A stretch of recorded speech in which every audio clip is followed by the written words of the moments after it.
We got that big camera energy happening here. Welcome to one of my camera comparisons where every phone is a winner, and the main question we'll try to answer is who each phone might be for. Now, the only reason I'm comparing these three is because I find them all to be excellent options utilizing a similar main camera sensor, but they approach photography in very different ways. We're talking premium tier and professional tier hardware, so nothing average about products in this range. I feel we're getting to a level where smartphone cameras are starting to put a serious hurt on nicer standalone cameras. The sensor surface area on all three phones is closing in on the size of 16mm film. It's casually easy to say, just always carry around another camera for better image quality. But rational techies also understand the idea of the best camera is the one you have with you. So it's really not a stretch to think there are premium and professional tier consumers who would want their pocket camera to also be the best possible pocket camera they can afford. I love all three of these gadgets. The Pixel 6 Pro and the Vivo X70 Pro Plus both use the Samsung GN1 sensor as their main wide shooter. I've already had to send back my XPERIA Pro I, but we know that's using the 1-inch sensor from the Sony RX100 cropped down to 12 megapixels and arriving at a very similar usable surface area to the GN1. Roughly 1/1.3-inch sensors with between a 23 to 25mm equivalent field of view. All three main cameras here using sensors roughly 60% larger than what we would find on an iPhone 13 Pro. In the interest of keeping this video somewhat watchable, the point of the comparison is going to be on these larger main camera sensors. At the end of the video, I do have some thoughts on the companion portrait, telephoto, and ultra-wide shooters, but this video has to have a focus, and I'm choosing the most similar component across all three phones. I have to stress again, no one phone wins. They all shoot and process different. Every camera is a collection of strengths and weaknesses, and I would genuinely recommend each phone to different people looking to spend more on a phone with a nice camera. As such, my samples aren't gonna be side by sides. I've tried over the years to make a rig that can line up a shot with two phones at the same time, but even subtle changes in angle and orientation can throw off a shot. I find you end up composing really well for one camera, so that phone gets the better consideration and the other phone never gets the same attention. Photography is a technical art, so it matters what you see and what you're trying to line up. Slight differences in angle, focus point, focal length, metering, these all contribute to differences in your final output. I'm trying to eyeball the scene so it looks similar for all three phones, but each phone got my full attention while composing each shot. Many reviewers are going to disagree with me, but for me, that's how we keep the most fair oranges to oranges to oranges comparison. A perfect example of this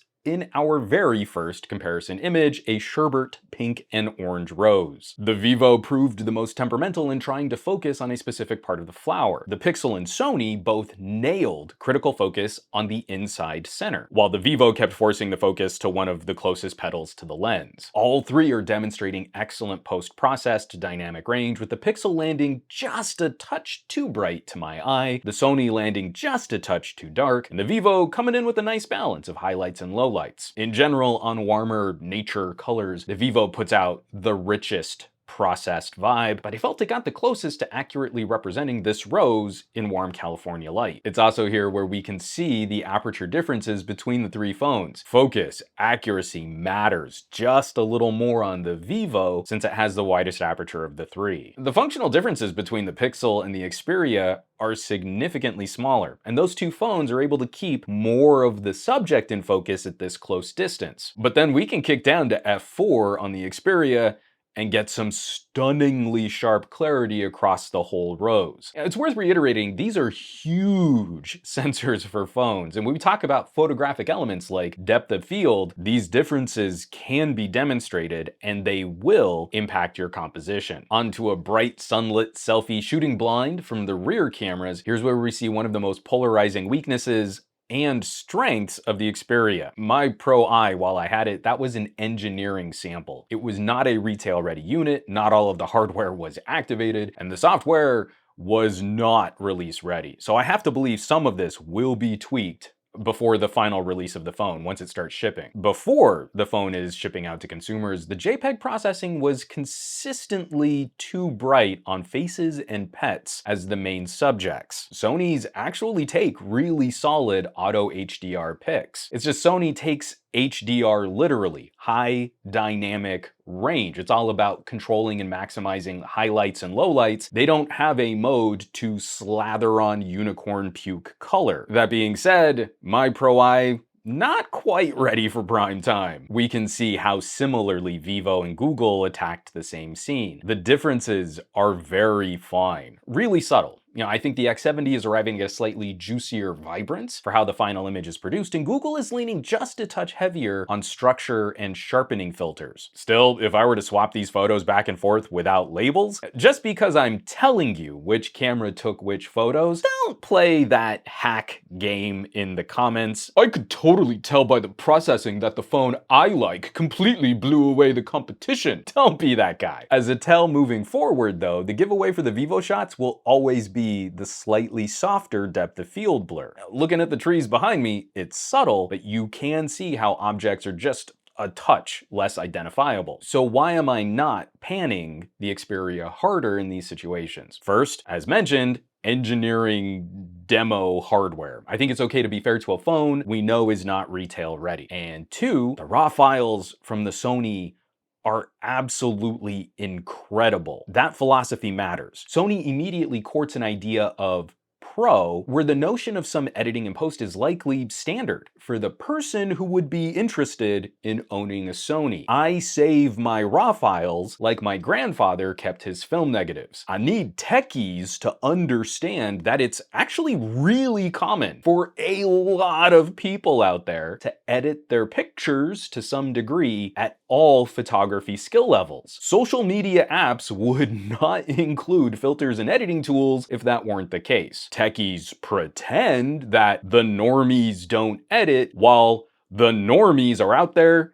doing a ton of editing. So let's not pretend it's okay to hype ProRes video and Pro RAW on an iPhone and then act like a knuckle-dragging strawman version of an average consumer exists who would shop the most expensive Android phones but would be confuzzled and angered by more professional capture tools while they're spending more money. We have to know that consumer doesn't exist. But I digress. Sony and Vivo are delivering fuller RAW files. Google includes RAW capture, but it's a more compressed RAW image. Sony and Vivo RAW files straight out of the camera handily compete for retaining data in dynamic range against most other phones' finished HDR JPEGs. I'm not gonna stress that comparison too hard in this video though. Sony and Vivo are on a pretty even playing field for traditional RAW. Vivo has the option for a stacked computational super RAW DNG file, and Google squishes their raw files down to save space. It's not an easy oranges to oranges to oranges comparison. I'd need a whole separate standalone video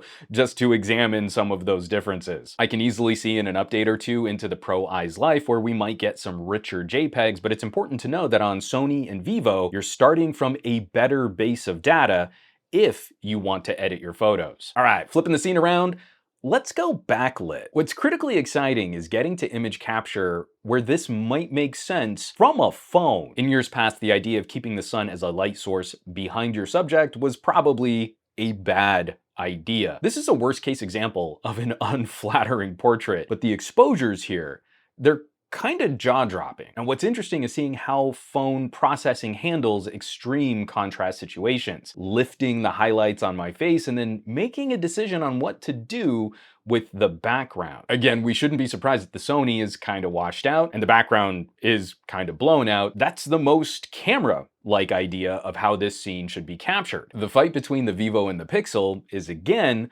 closer and more computational. I think the Vivo did a better job of delivering a gradient in the sky. The reason HDR like this feels so fake, our brains know light and sky are really dynamic. As we approach the horizon, light bounces in different ways, and capturing a blue sky looks off to us in an uncanny valley kind of way if that blue is too uniform. These are very subtle differences, but Vivo delivers just a touch more gradient here as we get closer to the rocks. All three phones handle gradients very well. I think the Vivo edges out the Pixel in this setup. It's not a total loss for the Sony though. The final image is too bright. We can see how much more information was retained in the raw file, but there is still color info in the sky. I am impressed by that for a phone camera. And also because of how bright Sony metered here, I like the color and information in the rocks and trees behind me better. The fake blue of the Pixel processing also seems to darken the landscape behind me in a way that just contributes to this feeling kind of fake. All right, flipping the cameras back around, I'm not a terribly great landscape photographer. It's not my jam. Standing on a tall hill right on the edge of a steep drop-off, we can get a fun look at my neighborhood. In an interesting turn of events, now I think the Vivo lands a shot which is just a touch too bright, especially when we consider the color of the dirt in the baseball field and how some of the greens seem to be yellow boosted. They're starting to become a bit unnatural. I like the contrast a little better on the Pixel, and Google is nudging up the sharpening. So objects on the ground and out to the horizon, they look a bit crisper, even if we're not really getting true, better pixel level detail. I think Sony has handled the sky the best of the three though. Vivo's brighter exposure creates a dramatic shift from top of the frame to the horizon. Sony's transition is much more natural and just beautifully smooth. The pixel gradient looks good on first blush, but we have some subtle banding in the sky, and the blue at the horizon has a feel of that fake HDR look. Okay, one last daylight picture, setting up a pet shot with my stuffed dog Rex. Now that we've seen some samples, what would our predictions be for a bright daylight shot, direct sun, on a subject with white fur, white highlights, and milk chocolate brown markings, and our background is gonna be busy green leaves? I want you to take a sec. What do you think will happen with these three phones? Congratulations.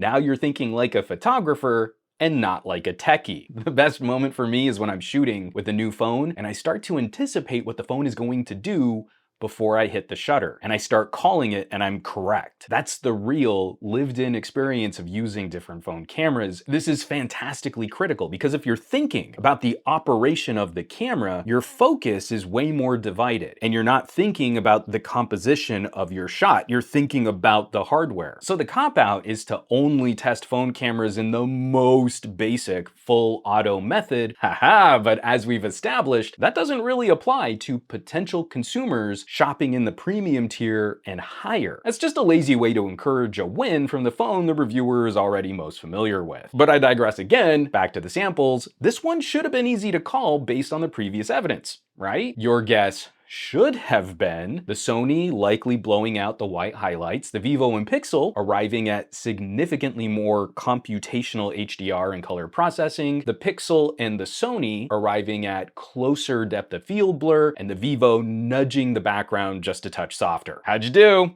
Did you get it? Be honest down in the comments, because that's kind of what happened. The Vivo and the Pixel handle the white fur almost as if they're using a Photoshop burn tool. Why is this important to note? The style of HDR can sometimes misrepresent a scene, like when we see pretty white clouds on a bright sunny day, but the phone darkens the sky with fake blue and burns in details on those clouds. Suddenly, your bright, pretty day starts to look like a dark, stormy day. The Sony Jpeg is too bright, but something really interesting happens when we look behind the subject. The surprise for me was how Pixel's structure and sharpening backfired with a busier background. Depth of field. The Vivo is just super creamy here, and you can see on Rex how much shallower the depth of field is. Focusing in the same spot on the dog, the full nose is in focus on the Sony. Only a sliver of the nose is still sharp on the Vivo. But then we get to the Pixel, and the sharpening algorithms tweak all the leaves. It's an edgier and busier look that starts to distract the eye away from our subject. So much so that the Pixel is drifting closer to the look of the Sony at f4. Only the clarity of f4 doesn't look so software sharpened. Again, I'm trying to talk about the artistic feel of a phone camera and how our brains can detect manipulation in a scene. It's not always conscious. Often it's just a sense that, hey, something's just not quite right. I loved this setup because it almost perfectly highlights the stark differences in output we can arrive at, even when something like sensor size is consistent. There's so much more to discuss than just lazily harping on about which phones have the gooder or the badder color, especially once we start building the ability to predict and trust what a camera will do in different situations. So, let's get dark. Rear camera selfie, again, shot blind, and utilizing each camera's night mode. So many techies have incorrectly stated that Sonys don't have night modes, but it's there. It's just built into the auto mode. If anyone bothers to actually check, the phone takes a longer bracketed exposure and you get a brighter image with less noise. I don't know what to call that except a night mode. Now, wouldn't you know it, these three have wildly different takes on a low light portrait. The Sony is the brightest, but also the softest. This method is the most traditional camera style of image processing, also making it the most susceptible to handshake. From a pro perspective, if you did not have control over your location and light, you'd probably employ a tripod to get a longer or bracketed exposure. For better or for worse, Sony is taking that same idea from an Alpha, and we can see the practical output of that on an Xperia. I'm chalking this up to pre-release software, but I'm not entirely sure what Sony's doing with the white balance. This scene is lit by really ugly amber yellow street lamps, like kind of a kidney infection urine yellow. And the Xperia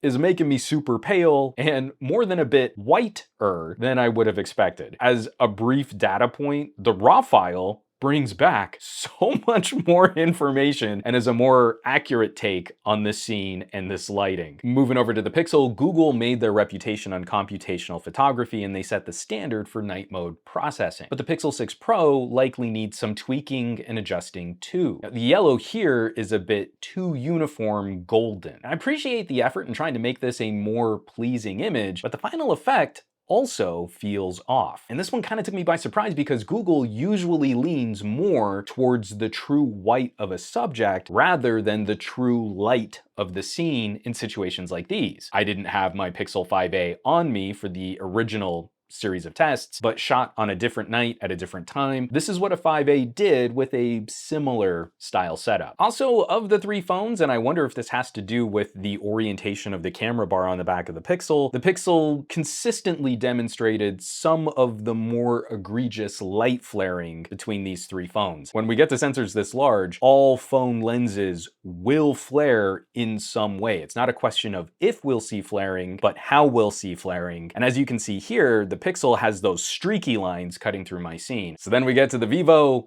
and I think the X70 has nailed a healthy balance of lighting from the scene. It's closer to the look of the Sony RAW file, maintaining my skin. We get excellent clarity, and it did all of this with the fastest scan time of the three. This is nerdy exciting. I really need to spell this out. Of the three companies, Vivo has the most experience working with larger sensors and pixel binning sensors. Making claims about their dedicated photography co-processor, we can demonstrate practical advantages from the Vivo. And this is one example. Google and Sony are starting fresh on refining the finished output of their phones, moving up to the sensor size. This is Vivo's third iteration of a phone with a 1/1.3-inch sensor, and that experience clearly matters. So let's push darker. A scene from my new neighborhood where the grassy area here is really dark. In a camera viewfinder, the center tree is almost completely unseeable. A normal JPEG is gonna look like this. It's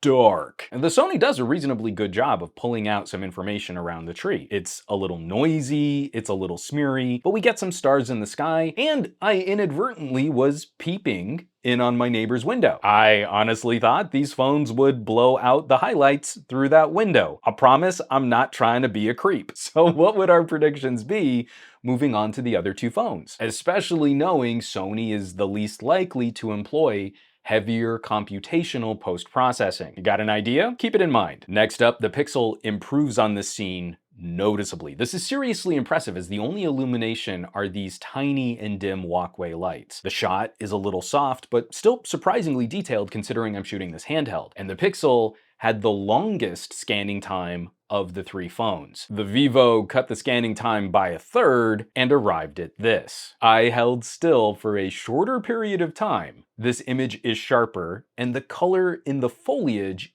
is spot on, especially the browns and reds in that tall tree. The Vivo nailed it. And it was the only one of the three to maintain some of the image detail in the blown out window where you can see the curtains are drawn. When we talk about using larger image sensors, you're never going to get a sense of those advantages when you only look at point and shoot HDR images in good light. A 4-year-old phone will still handily compete at putting out a good shot in good light. Larger sensors improve on photography in more challenging conditions, like backlighting a subject or shooting in near total darkness. Vivo makes those bold claims about low light performance in their photo co-processor, and it's not just marketing. I've not seen anything like this from a phone before. Every camera is a collection of strengths and weaknesses. We can never point to one metric, one spec, the number of megapixels, or a reductively simple single number score to describe photo performance from any camera. Phone cameras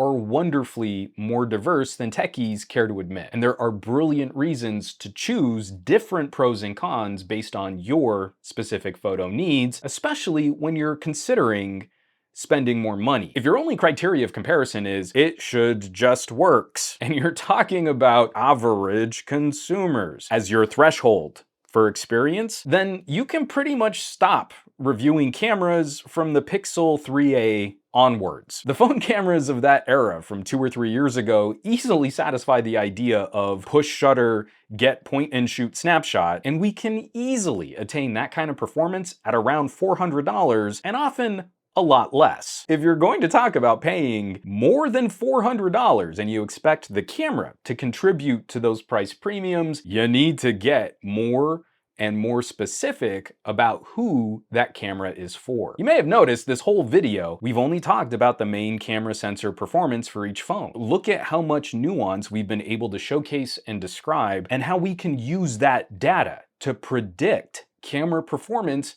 in different situations. This video would easily be 4 times longer if we tried to account for all the differences in companion camera sensors and processing. I couldn't do that in one complete video. But I can offer my quick cliff notes from my own experience, and based on the preceding video, what you just watched, you can take these opinions however you want. Pixel 6 takes a hard-fought win for telephoto performance. The largest sensor of the three, great image sharpening software, and a very flattering base focal length. The Vivo is good in good light, but uses a tiny sensor for the farthest reach of the telephoto, and image integrity falls apart pretty fast as you get deeper into the zoom range. What's funny is there's a dedicated 2x zoom sensor on the Vivo, used primarily for portraits, which is just a touch bigger sensor than the 2x zoom found on the Sony. The Pixel is the weakest of the three for the ultra-wide, the Sony scores a solid second place finish for good hardware and good processing, and the Vivo nudges out a bit more of a win for having the largest sensor. There's no common thread of comparison for the additional cameras, and trying to take a critical examination with consistent setups and data is a significantly more difficult task than comparing 3 main cameras of similar size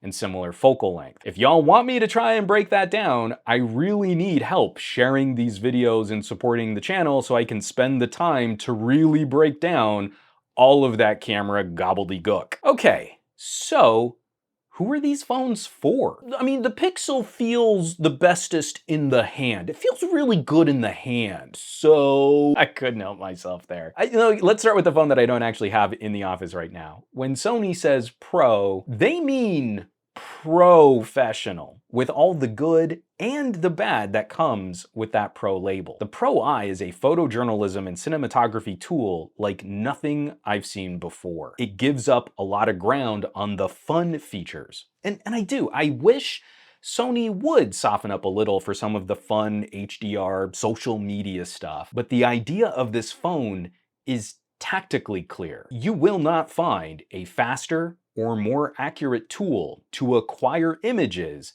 that can also fit in your pocket. When your livelihood depends on being ready to get the shot and send that shot to a newsroom or an editor, the Sony absolutely crushes. Seriously, action shots of my daughter, insanely fast. The act of pulling an Xperia from my pocket as I long press the dedicated shutter button, and I'm able to land the focus on her eye as she's in dark shadows while backlit. There is no other phone that performs at that tier. You can prepare for good action shots from another phone. You cannot land a shot like this in the moment from any other phone as fast. There's a tiny niche of consumers who will appreciate this kind of performance, but the features and image quality from an Xperia make a strong argument for a photo professional reaching for a Pro I over an Alpha, when not only the speed of capture is important, but the ability to edit and send a photo are critical too. You can't edit those tasty mirrorless RAW files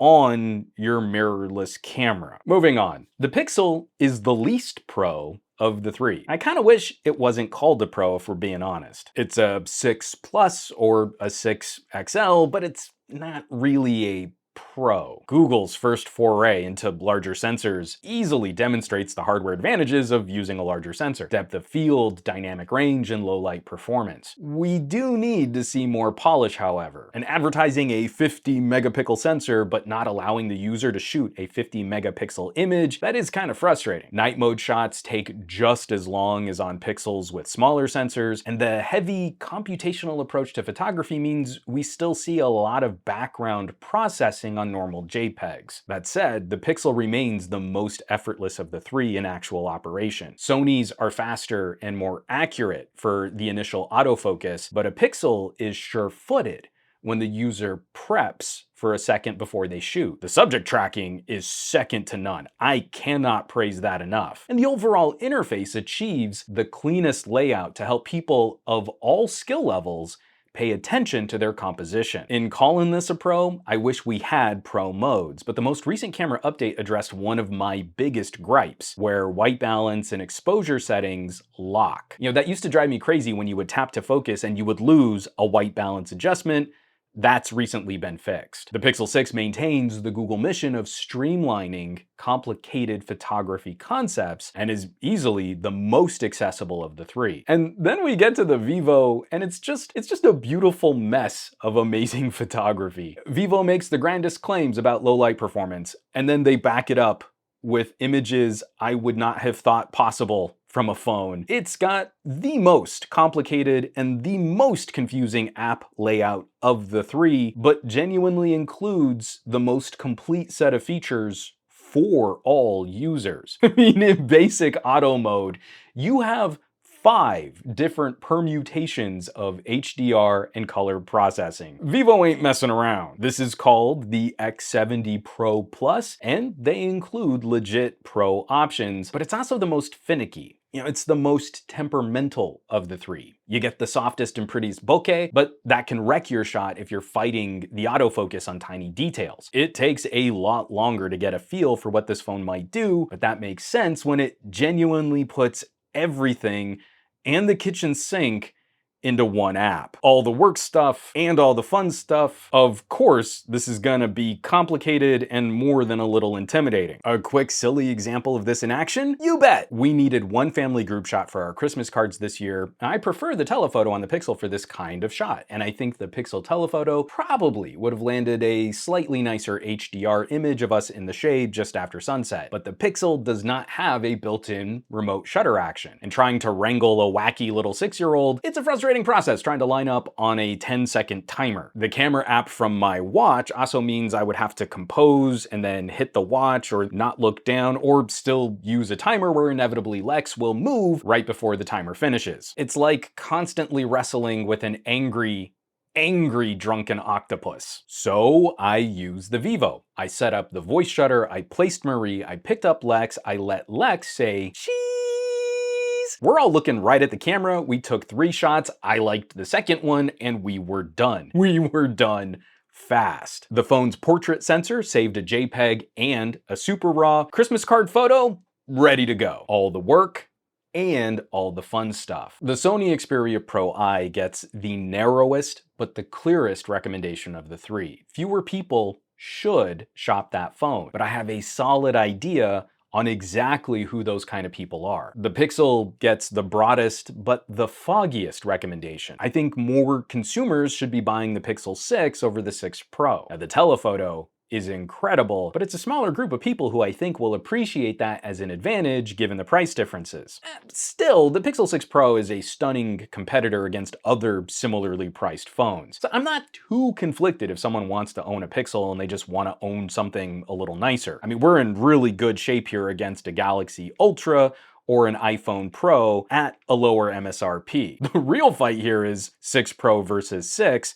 and a roughly $300 price difference. And the Vivo is just a wonderfully messy goulash of awesome camera. It's the trickiest recommendation of the three. Someone who's gonna fit the Vivo well and not be overbuying on features they're not gonna use. That person, they need to sound a little more like me. You know, someone who can appreciate a little funkiness, but is looking to grow as an artist with every tool in their arsenal. It can start as something simpler or as something more Samsung-y familiar, and it can almost hang with something more Sony professional. And it's not a master of none, because it genuinely brings distinct wins to the table. All three of these phones, absolute monsters. You know, walking around, shooting, and comparing all three, I can't tell you how tickled I've been, how specific each phone is for what it's trying to accomplish. This is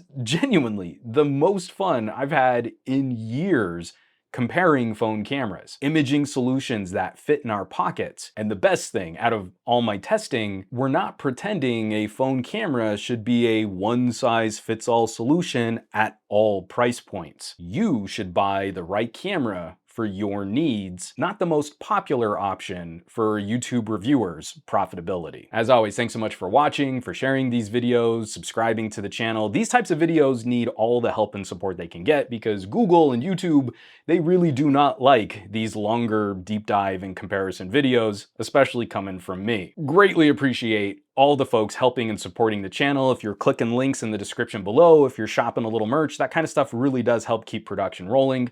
Full list, all my affiliates and partnerships on SomeGadgetGuy.com, or you might consider, just maybe, joining the list of names scrolling by on your screen from my Patreon, patreon.com/SomeGadgetGuy. This list is basically a collection of the coolest tech pals in the universe, so I hope you'll check them out. Now, you know where you can find me around the rest of the internet, at SomeGadgetGuy on the Twitters and the Twitch, Facebooks and the Instagrams, and I will catch you all on the next video.